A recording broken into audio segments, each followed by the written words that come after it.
look. There's been an accident at the house. Please, miss, please give me the key so I can unlock you. Be sensible, Doreen. This nonsense is getting you nowhere. I demand to be arrested. Now, just what's going on here? This young lady, Doctor. Oh, hello, Mr. Holmes. Ah, good day, Wilkins. She's a Suffragette. We demand that women be given the right to vote. Yes. She and some other suffragettes invaded the home of the Honourable Chauncey Pimpleton and started a demonstration. Pimpleton? Why, he's the Member of Parliament, lives just round the corner. That's him, sir. We were getting them to move on, and this young lady broke loose and chained herself here, sir. But why did you do it, miss? Because we want equal rights for women. That's why. Yes, but I don't see how chaining yourself to iron railings is going to obtain for you. You wouldn't understand. You're a man. She probably wants to wear trousers, too. If I wanted to, I would. Mr. Holmes, can you get her loose? She slipped the key of the handcuffs down her... We're waiting for a hacksaw now, sir. That's right, a hacksaw. Hack me to pieces while you're at it. I'm only a woman. I believe I can help you. I don't want any help. She wants to vote.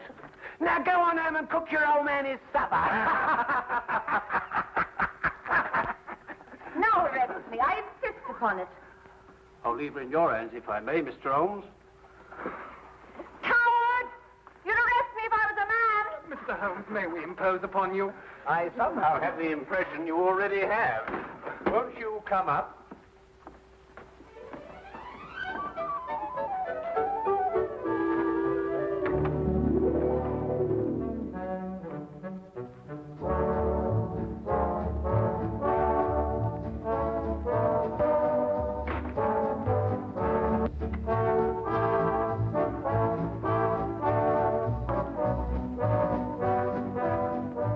Permit me to introduce ourselves.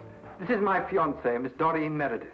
First secretary, but give the women the vote. I'm delighted to meet you, Miss Meredith. And I'm Henry Travers, personal secretary to Mr. Pimpleton. Oh, yes. I seem to remember that it was Mr. Pimpleton who led the attack on the suffragette bill in the House the other day when it was defeated. And very, very resoundingly defeated. Yes, that old stuffed shirt. He'll be sorry. I wish you'd get out of this Give Women the Vote League, Doreen. It's dangerous. Yes, I can see that it has its inconveniences, Mr. Travers, but I don't really believe that it's dangerous. Would you call bombs dangerous, Mr. Holmes? Good heavens, are they using bombs now? Oh, just a teeny one. Boris and I made it to blow up a lion. My dear young lady, you don't blow up a lion, you shoot it. Who is Boris? An anarchist. An anarchist. He's an old dear who wouldn't hurt a fly. Blowing up lions, anarchists. Sometimes I don't know where modern England's going. Well, perhaps Miss Meredith might be good enough to indicate that direction for us. Well, it all began at the meeting of the Give the Women the Vote League. Miss Agatha Axton, our president, was presiding. Quiet, ladies, quiet. I've called this meeting of the council in order to consider our next step in view of the defeat we suffered last week. As you know, the Honourable... Honourable... Bosh. Even if he is my cousin. Well, anyway, Chauncey Pimpleton rallied the anti-women forces in Parliament and defeated our bill by the narrow margin of 347 to 1. Boo! Down Pimpleton! Boo! Pimpleton! We've got to do something, ladies. We're not making enough noise in the world. What would Joan of Arc do? What would Catherine of Russia do? They would attack. They would blow up something. Blow up something? How do you do that? I don't know, but they would do it. Don't bombs blow up things? I think they do. Let's buy a bomb. Where can you buy one? I've never heard of a bomb shop. We could make one. I'll make one. Can you? I don't know. I've never tried. I'll get a book. Good. But, What shall we explode? Let's explode a lion. Wonderful. We'll explode a lion. A very small one, of course. Well, anyway, I didn't know how to make a bomb. So, So she advertised in the Times. Wanted, a person who knows how to make a bomb. Oh, yes, yes. Dr. Watson and I read the advertisement. We tried to decipher it under the impression that it was a code. Never occurred to us for a moment that it meant what it said. well, anyway, Boris answered it. Yes, that's right. I am the person who makes a bomb. Sit down. Please, it is you who advertised. Yes, it's me. I'm so glad you answered, Mr. Turgov, Boris Turgov. Do you really know how to make a bomb, Mr. Turgov? All over the world I have made bombs. Big ones and little ones.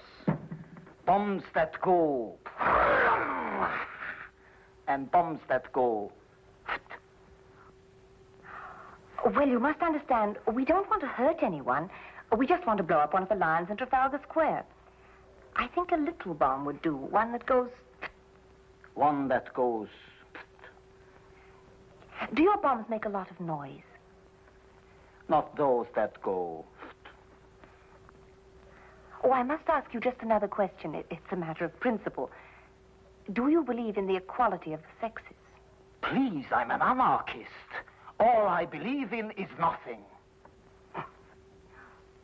Oh, excuse me. That sounded funny. Have you the ingredients for the bomb, please? Oh, well, I'm afraid you'll think me an awful amateur, but I don't know what ingredients go into a bomb. Is nothing. We will go to the chemist and buy them.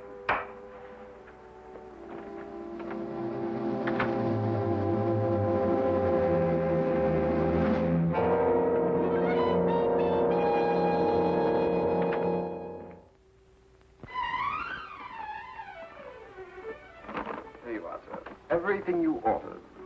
Glycerol, toluene, nitrate, and sulfuric acid. Oh, yes, and gun cotton. Yes, ma'am. Be careful, though. You could make a bomb with what you have here.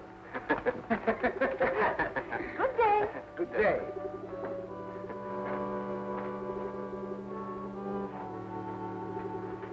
Glycerol, toluene, nitrate, and sulfuric acid. Gun cotton. Good Lord, that's all they can make with the stuff. A bomb.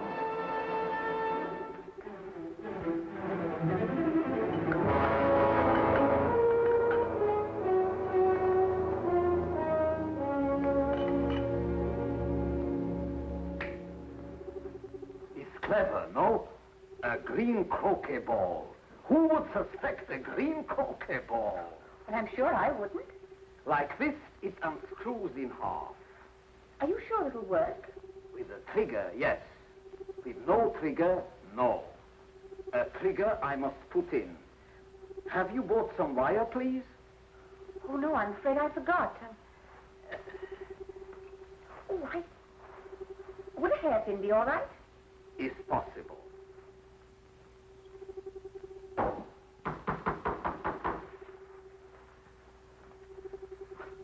Hello, darling.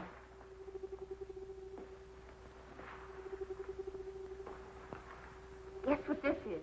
Well, it's a croquet ball, of course. No, it isn't. Here, let's put it back into the garden.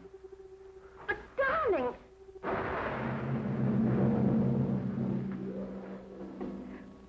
Well, fortunately, Boris made the wrong formula. It was only a small explosion.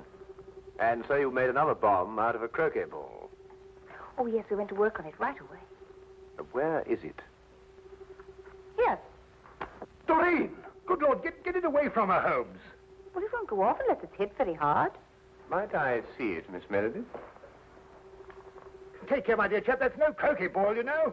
That's precisely what it is, Watson. Just a very ordinary croquet ball with a crest on it. Why, that's Mr. Pimpleton's favorite croquet ball from his garden set.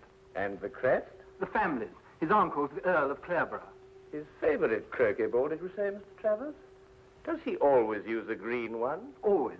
He plays every afternoon at 5. He's as regular as a clock. Then if that's his croquet ball, then someone must have... Exactly, Watson. Well, then he'll go and play croquet with a bomb. What time is it now? 5 o'clock. He only lives just around the corner. If he's as punctual as Mr. Travers says he is...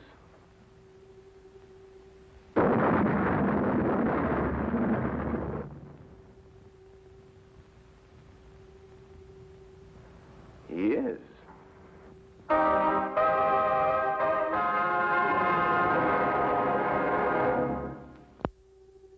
He was standing here when it happened.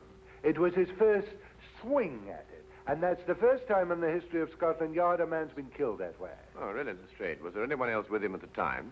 Fortunately, no. Mr. Pimpleton had invented a game where he played alone. He always won that way.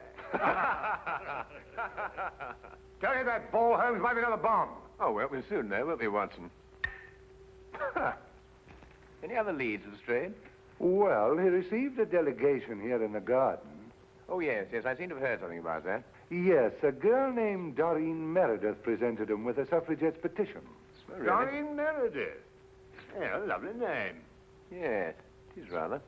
Lestrade, do you believe the ladies blew him up because he defeated their petition in the House? Here, let me have a go at this. Well, you know these suffragettes, they're capable of anything. These wickets aren't in line, you know. No, it's not that, Lestrade. Your swing is wrong. Look. But nevertheless, bombing seems a bit drastic even for suffragettes. So is this business of their wanting a vote. Well, why not give them the vote? They couldn't do any worse with it than we have. Oh, hello, sir. This is Mr. Travers, Mr. Pimpleton's private secretary. Mr. Holmes, Dr. Watson. Oh, I've already How do you met do, Mr. Travers? You've already what? Oh, I've already seen Mr. Holmes down from the window. I understand that Mr. Pimpleton was the heir of the old Earl of Clareborough. Yes. Tell me, who is next in line to the title? Well, possibly I am. I'm a remote cousin of the Earl's. Yes, I understand that you were in the garden with Mr. Pimpleton when the delegation from the suffragette movement called on him. Yes, I was. Interesting. Do you play croquet, Mr. Travers? No, I prefer lawn tennis. Quite so, quite so. But you really ought to try croquet, you know. Under normal circumstances, it's a fascinating and completely harmless game. From the Pimpleton, Holmes suggested a stroll in Hyde Park. I suspected what he hoped to find there. Here in Hyde Park, where vast multitudes of people can gather to hear us, under the banner of free speech, I call on the women of England to demand equal rights with men. We cook, we sew, we scrub. Why shouldn't we vote? Throughout the ages, women have been the pawns of men. Men of England, hold your ground. Keep women where they belong, in the kitchen. Women of England, keep out of the kitchen. Give them the vote now, and in 5 years' time, they'll be running the country. Sir, I ask you, are women slaves? Sir, I ask you, are they capable of voting? I no speak English.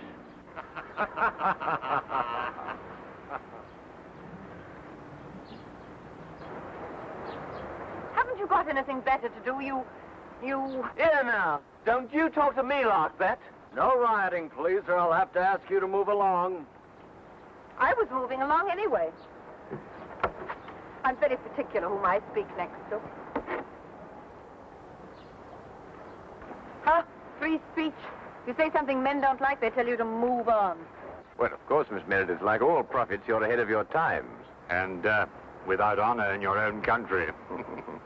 Oh, Miss Meredith, we'd like to ask you a few questions about Boris Turgoff. Oh, poor Boris. He'll never forgive me for getting him in this fix. He's so gentle, really.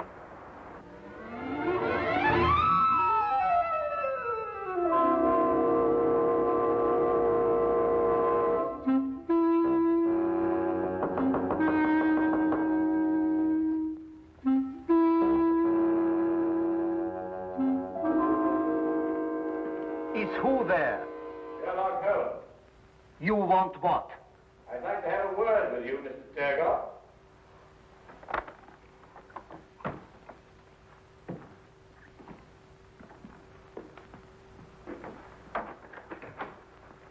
This is my good friend, Dr. Watson.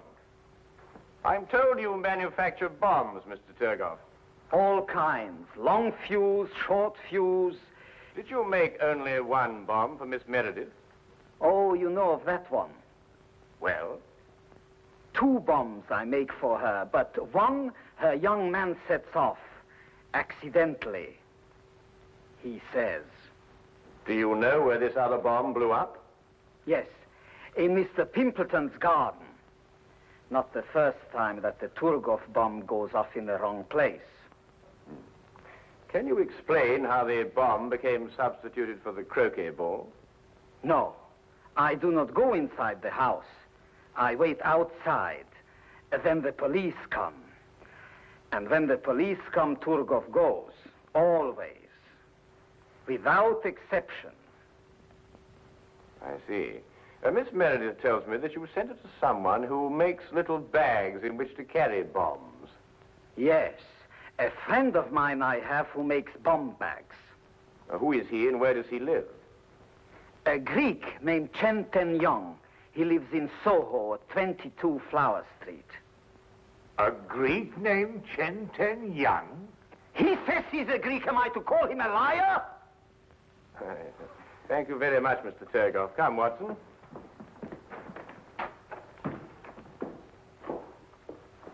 Mr. Turgoff, I wouldn't manufacture any more bombs if I were you.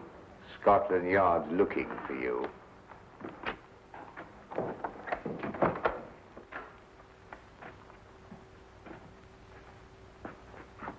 What? No more bombs? What am I to make then? Paper bags filled with air, maybe?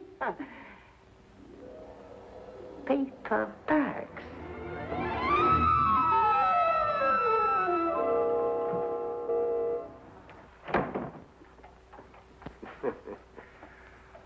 Now, where, Holmes? Well, now a visit to Mr. Sheldon Young, and then a bit of research at the College of Heralds. College of Heralds? You mean where they keep all the records of the title family? Precisely. This case started with the theory that women would get the vote, and I believe that one day they will. Oh, nonsense. And the solution of the crime lies in the theory. You mean some hidden factor we may have overlooked? Some subtle factor, Watson. Like a bomb?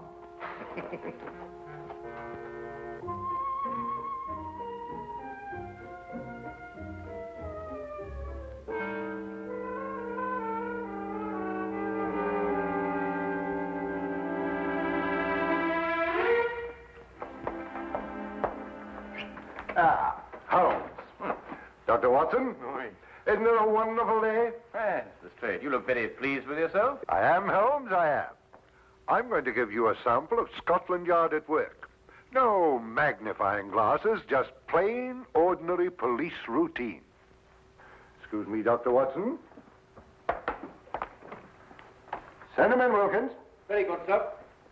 Send who in? All the people connected with this bomb business. Miss Exton, will you sit here, please? Miss Meredith, will you sit over there? Mr. Turgoff?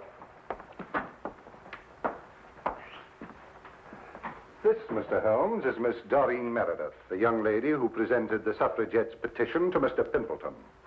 We found set up in her kitchen a laboratory. She's been making bombs. I do not deny it. I told you we were going to blow up a lion. A liar? Oh, come now, Miss Meredith. We were also able to nab her confederate, this man, Boris Turgoff, an anarchist. He makes bombs, too. The Turgoff bomb, it is famous. Wilkins, send in Sheldon Young, will you? Very good, sir. Sheldon Young is a naturalized Greek, born in Brazil, of Chinese parents. He makes little bags for carrying bombs. Fascinating occupation. Ah, Chen. Tell me, Chen, did this young lady order a bag from you? Yes, mister.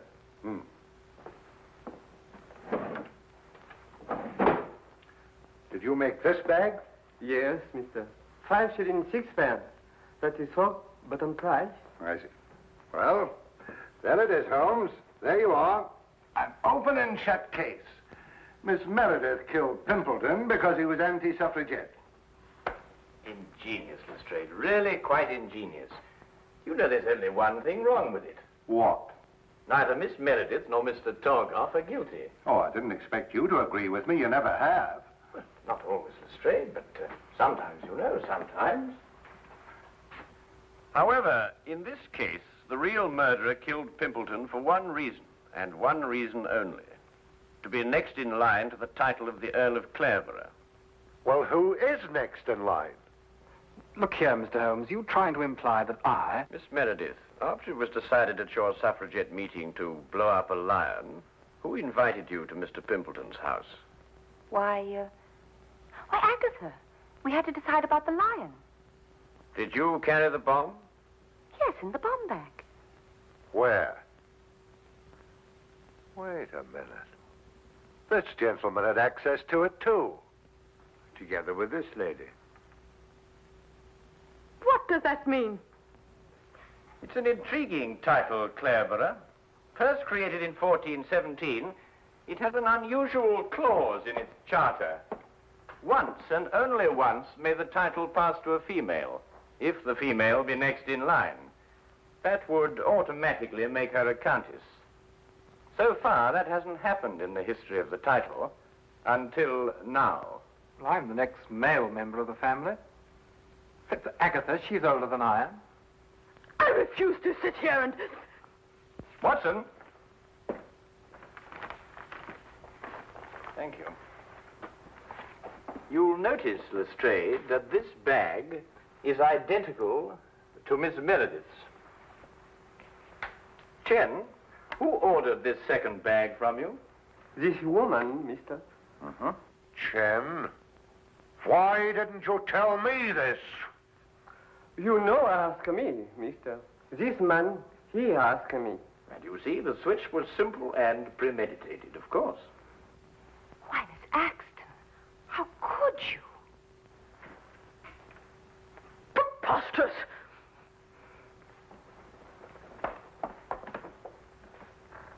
Anyway, young man, you had no right to come into my house and get that handbag. It's thieving, and it's against the law. Detain her, Wilkins. Mr. Holmes, whatever made you think of Aunt Agatha? Well, at least I can tell you this much, Mr. Travers. I didn't use a magnifying glass. You see, the true deductive mind knows just when to substitute routine investigation for deduction. Are you going somewhere, Lestrade? I have crossed the room, Mr. Holmes. I have put on my hat. I deduce, therefore, that I am leaving. Routine investigation will reveal the fact, Mr. Holmes, that I have gone to see the commissioner. I will ask him to do everything in his power to encourage the suffragette movement. We will then no doubt have a woman inspector in this office. And when Boris gets out of jail, Mr. Holmes, I will ask him to make me little boss. I will then go about London, blowing up lions. Good day!